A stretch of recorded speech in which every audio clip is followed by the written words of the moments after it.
Hi friends, Seemas വ്ലോഗിലേക്ക് എല്ലാവർക്കും സ്വാഗതം. സ്കൂളൊക്കെ ഇപ്പോൾ തുറക്കാറായില്ലേ. അപ്പം ഇനി അമ്മമാർക്ക് എളുപ്പപ്പണികളാണ് ഇനി വേണ്ടത്. അപ്പം ഞാൻ എങ്ങനെ ചെയ്യുന്നത് വെച്ച് കഴിഞ്ഞാൽ, ഞാനിങ്ങനെ ഗ്രീൻ ബീൻസ്, കടല, അതൊക്കെ ഒരു 4 തരം ഉണ്ട്. അതായത് ഗ്രീൻ ബീൻസ് പച്ച കളറിലുള്ളതും വെള്ള കളറിലുള്ളതും, അതുപോലെ കടല വെള്ളയും പിന്നെ സാധാരണ. ഇതൊക്കെ ഞാൻ കുറേശ്ശെ എടുത്തിട്ട് വെള്ളത്തിലിട്ടിട്ട് വയ്ക്കും. അപ്പോൾ അത് കഴിഞ്ഞിട്ട് വൈകുന്നേരമാണ് ഇതൊക്കെ വെള്ളത്തിലിടുക കേട്ടോ. അത് കഴിഞ്ഞിട്ട് ഞാൻ പിറ്റേ ദിവസം കാലത്ത് നോക്കുമ്പോൾ അത് നന്നായി വീർത്ത് വന്നിട്ടുണ്ടാവില്ല, അത് കുതിർന്ന് വന്നിട്ടുണ്ടാവും ഇല്ലേ.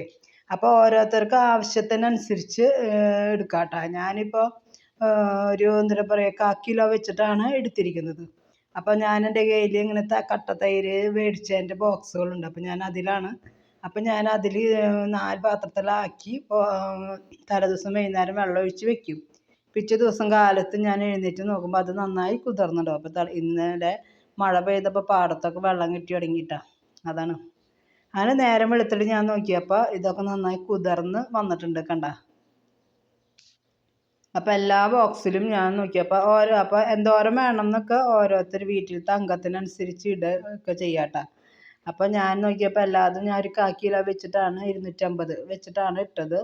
അതൊക്കെ കുതിർന്ന് വെച്ചു. ഇനി ഞാൻ എന്ത് ചെയ്തെന്ന് വെച്ചാൽ അതൊക്കെ അതോടുകൂടി അങ്ങനെ തന്നെ അടച്ച് ഫ്രിഡ്ജിൽ വെക്കും. എന്നിട്ട് ആവശ്യത്തിന് കുറേശ്ശെ എടുത്ത് വേവിച്ച് കറികളിലേക്ക് ഉപയോഗിക്കും. അപ്പോൾ എല്ലാവരും ഇതുപോലെ ഒന്ന് ട്രൈ ചെയ്ത് നോക്കട്ടോ.